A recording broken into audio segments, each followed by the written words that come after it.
Fala pessoal, tudo bem com vocês? O Timão com reservas vence o Bragantino fora de casa na estreia e com gol de Pedro Raul. Que história para começar 2025. Vamos falar sobre o jogo, analisar a partida nesse vídeo? Chega mais, eu sou o Chico Garcia, inscreva-se no canal e vamos juntos. Bom pessoal, vamos falar sobre essa vitória do Corinthians, que até não começou bem, né? Começou sofrendo um gol numa falha defensiva ali do lateral Hugo especialmente. Cabeçada do Lucas Evangelista, no cantinho, o Matheus Donelli, que foi o escolhido para ser o goleiro, um time reserva, descaracterizado, até fazia boas defesas até esse momento, mas ali o Corinthians tomava aquele gol que, enfim, deixava atrás no placar e o Corinthians precisava recuperar as rédeas da partida, mesmo sem um entrosamento devido, na medida em que o Ramon Dias mesclou muita gente, usou um time completamente descaracterizado. A gente já sabia que o Breno Bidon no Sul-Americano Sub-20 não estaria, que o Rodrigo Garro seria preservado nas primeiras rodadas, que o Igor Coronado, talvez como um substituto do Garro, né, sendo um titular nesse primeiro momento, já que ele resolveu preservar os titulares, também não estaria, e depois veio a informação de que ele teve um quadro de virose, então talvez ele jogue no próximo domingo. Com isso, a escalação do Ramon, ela foi diferente daquela que eu imaginava, até mesmo dentro de uma formação tática. Foi um time mais móvel, assim, porque ele opta por volantes do meio para frente, né? Bom, vamos começar do gol, né? O Matheus Donelli, o Léo Maná recebendo mais oportunidades esse ano, a gente sabia que isso ia acontecer. Na direita, na esquerda, o Hugo, que tem fragilidades tremendas, né? Mas o Diego Palacios, por exemplo, estava no banco de reservas, e aos pouquinhos ele vai ser utilizado e a gente vai entender o que esperar do equatoriano, enquanto que o Matheus Bidu é titular absoluto. Então, o Hugo acaba sendo um terceiro reserva, né? Um segundo reserva, um terceiro jogador da posição. Hoje jogou. E aí do meio pra frente você tem, pelo menos ele escalou, né? O José Martínez, o Charles, o Alex Santana, 3 volantes, e depois 3 atacantes, o Thales Magno, o Romero e o Héctor Hernandes. Essa foi a escalação inicial do Ramon Dias. O Thales, quando você coloca 3 volantes, 3 atacantes, você cria uma falta de conexão ali no meio. Quem é o jogador que faz o engante, como a gente chama dos argentinos, né, entre o meio e o ataque? O Garro faz isso brilhantemente. O Coronado tem a mesma característica, ou uma característica próxima. É um condutor de bola que consegue administrar o jogo e circular ali por dentro. Quando você tem 3 volantes e 3 atacantes, é natural que fique esse buraco. O que o Thales Magno fez? Como ele tem essa característica, ele começou a buscar o jogo por dentro também em alguns momentos. Rapidamente, ele teve que se comprometer taticamente com as subidas do Hurtado pelo lado direito. E aí ele teve que ser deslocado nesse sentido. Eu gosto mais do Thales pela beirada, não gosto ele tanto por dentro. Ele tem qualidade técnica, ele distribui o jogo, ele sabe conduzir a bola e tudo mais. Mas acho que não é o melhor do Thales Magno. E na ausência do Rodrigo Garro e do Igor Coronado, ficou difícil você entender quem poderia fazer essa função. Depois de um primeiro tempo ruim do Corinthians, o Corinthians até reage, digamos assim, né? O Bragantino começa melhor nos primeiros minutos, consegue o seu gol, depois o Corinthians aos pouquinhos vai se encontrando no jogo, mas não o suficiente, né? Até conseguiria um empate num pênalti sofrido pelo Romero num carrinho do Juninho Capixaba, que a bola, né, tá cruzando a linha, né, o Romero tá cruzando a linha da grande área, provavelmente, né, dentro da área, o VAR confirmaria, não fosse um impedimento na origem, um lance difícil também, mas ali o Corinthians já teria gerado o seu empate, não gerou, embora tenha ficado com a bola, tenha buscado algumas coisas, o primeiro tempo foi um pouco abaixo, no segundo melhorou, mas também pelas trocas do Ramon, né? O Ramon começou a botar mais qualidade no jogo. O Héctor Hernandes, por exemplo, o espanhol, que eu até tenho alguma expectativa em relação a ele, foi uma figura nula no primeiro tempo. Quando entra o Pedro Raul na segunda etapa, o torcedor deve ter pensado, bom, trocamos aí 6 por meia dúzia, né? O que o Pedro Raul vai fazer de diferente que o Héctor Hernandes vinha fazendo? Ele fez. Ele fez o gol da vitória e garantiu os 3 pontos para o Corinthians. E é uma das grandes histórias desse primeiro jogo, porque o Pedro Raul, ele esteve para ser negociado, o Pedro Raul foi defenestrado pela torcida, não viveu um ano muito bom, perdeu espaço com outros atacantes que chegaram, optou por permanecer, chegou a dizer nos bastidores que queria se inspirar no Yuri Alberto como uma recuperação da sua carreira, mas ele precisava de chance, ele precisava de oportunidades, e ela foi concedida a ele nesse jogo, e ele aproveitou. Eu sei que é o primeiro jogo, eu sei que são apenas minutos iniciais, eu sei que tem muita coisa para acontecer, mas eu só posso analisar o que eu tenho em mãos. E o que eu tenho em mãos é um centroavante que entrou no segundo tempo, no lugar de alguém que não estava fazendo nada, e garantiu a vitória, a virada e os 3 pontos para o Corinthians. É isso que eu tenho para analisar, né? Então o Pedro Raul aproveitou a chance. E com isso, se credencia a ser uma alternativa ao Yuri Alberto, uma opção para o comando de ataque, talvez até na frente do Héctor Hernandes. Daqui a pouco, se o Pedro Raul tiver uma sequência e não jogar, o Héctor vai entrar, e se ele fizer gols, a gente vai ver uma disputa legal aí. Porque são 2 jogadores com uma característica parecida.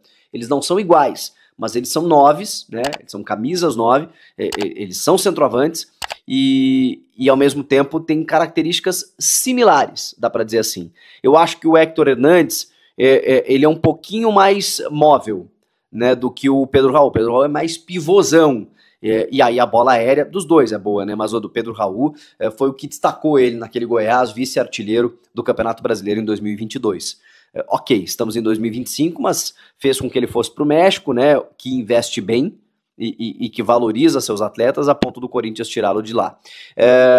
Ele realmente ainda não aconteceu, mas esse ano, cara, dá confiança, dá moral, ele tá fazendo um trabalho extracampo, né, revelou em entrevistas, dizendo que tá com um coach particular, o Corinthians também tem um profissional dessa área que também tá auxiliando os atletas, ele tá se inspirando no Yuri, ele entende o tamanho do Corinthians, ele entende a responsabilidade, então falta botar a bola na casinha, né, porque aí a coisa vai ficar mais fácil. Mas é uma das grandes histórias desse jogo, a do Pedro Raul, porque ele entra para fazer essa função de 9 no lugar do Hernandes, que não foi bem no primeiro tempo, e o Yuri entra no segundo tempo, no lugar do Romero, e eu até me surpreendi, porque provavelmente o Yuri Alberto, conhecendo ele quis jogar, né? É um cavalo, o cara terminou bem a temporada, se cuidou nas férias, se reapresentou bacana, muitos jogadores com algum déficit físico, não é o caso do Yuri, ele vai jogar provavelmente como titular no domingo contra o Velo Clube, diante da torcida na Neoquímica Arena, mas ele ganhou alguns minutos. E ali me chamou a atenção, falei isso na live também, que o Corinthians tá com uma mentalidade de querer ganhar, cara. Porque assim, não importa se era estreia, se era com reserva, se era fora de casa, qual o contexto, se era só janeiro, aquela coisa toda, primeira rodada.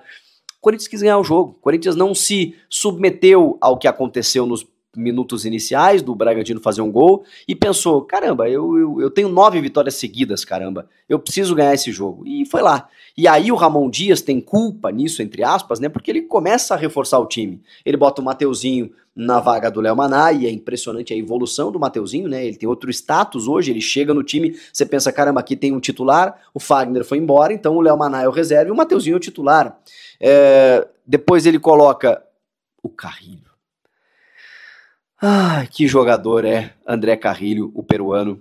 Ele dá uma outra dinâmica para o time do Corinthians, é inacreditável, é impressionante. E olha que o Martínez, né? O Martínez estava jogando muito bem, seguiu jogando bem, né? Porque o Rian entra no lugar do Charles e o Carrilho no lugar do Alex Santana. O Bidon no Sul-Americano, eu acho que pode abrir espaços tanto para o Alex Santana quanto para o Charles, né? Por que não? Eu ainda acho que o Charles tem algumas limitações, mas enfim, é da posição.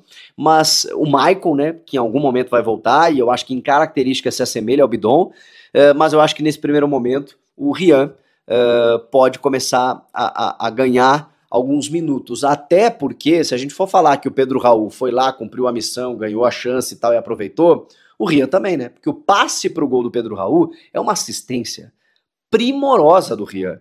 Ele recebe do Yuri, saindo da área, como ele faz com o Memphis, né? Para buscar o jogo, tabela com o Rian cruza, levanta acho que é o Juninho Capixaba, inclusive, né? Dá um golpe de vista, assim, na questão do impedimento, e o Pedro Raul cabeceia sozinho no cantinho para decretar a vitória, foi lá, comemorou com o torcedor e tudo mais. Mas o time ganhou qualidade, né? Não tinha o André Ramalho, não tinha o Hugo Souza, não tinha o Garro, não tinha o Coronado, não tinha vários jogadores, mas tinha alguns atletas experientes, rodados, e aí no segundo tempo você vai dando aquela encorpada, né?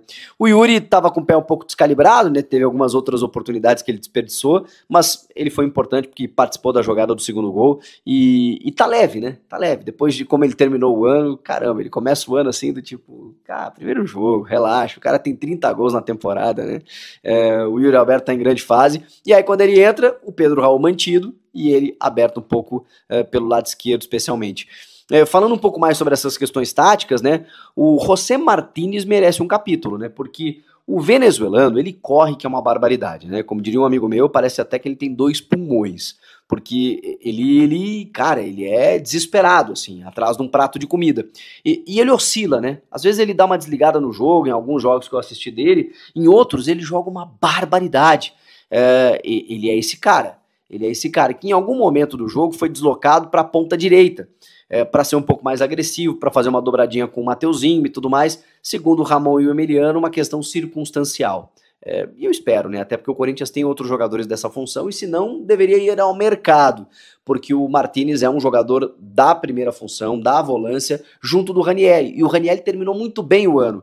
Aí a gente já começa a problematizar algo no sentido positivo. Você tem 2 jogadores para a mesma função e de boa qualidade. Ou seja, você não perde o nível, você não baixa o nível quando você tem que trocar um por outro.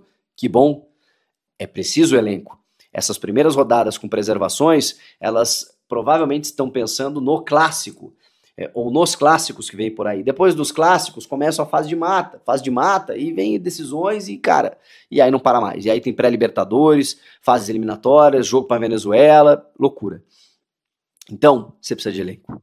E o Martínez correspondeu hoje, jogou muito bem, assim como a movimentação que o time teve no segundo tempo, com a entrada do Carrilho, com o Yuri Alberto, enfim, né, sempre sendo participativo, e o gol do Pedro Raul. Não dá para tirar de contexto que o Pedro Raul fez o gol da vitória, o gol da virada e o gol que arranca 2025 de uma forma extremamente positiva. Tem muito para acontecer, foi só a primeira demonstração, mas vamos lá. A gente está falando de uma vitória de virada contra um time da Série A do Campeonato Brasileiro, na casa dos caras, depois de 10 dias de pré-temporada. Então, assim, o saldo é extremamente positivo. É extremamente positivo. Eu posso aqui destacar que o Hugo foi mal defensivamente. Quem mais? Que o Léo Maná, talvez, né, um pouco inseguro ainda, não teve, né, aquela demonstração de luxo pra gente entender que ele disputaria a posição com o Mateuzinho. Tô falando das laterais, né? Problema crônico. Cara, o Corinthians venceu um adversário que não é fácil de vencer, embora eu esteja preocupado com o Bragantino, acho que o Bragantino caiu demais, assim, né, do ano passado pra cá, mas assim, não é fácil ganhar do Bragantino e lá em Bragança Paulista. E agora tem domingo na Neoquímica Arena o reencontro com a torcida, porque o Corinthians não pode nem pensar na hipótese de não se classificar para a fase de mata como aconteceu no ano passado. Tem condições para isso, e é bom, né? Começar vencendo, começar pontuando, para chegar nos clássicos ali, não depender de vitórias contra adversários mais difíceis. Mas assim, do jeito que o Corinthians está encaixado, hoje a gente viu um time completamente reserva, com algumas mexidas, né, 4 mexidas no segundo tempo. O time titular é fantástico, terminou a temporada em altíssimo nível, mas esse time se mantém, esse time vai se repetir, você consegue manter esse time por muito tempo. Então todas essas questões precisam ser respondidas e tem muito tempo para isso acontecer. Tá só começando o campeonato, com várias possibilidades, e de um Corinthians que promete ser muito forte no ano. Vocês não concordam? Comentem aqui. Inscreva-se no canal e eu volto na próxima. Tchau!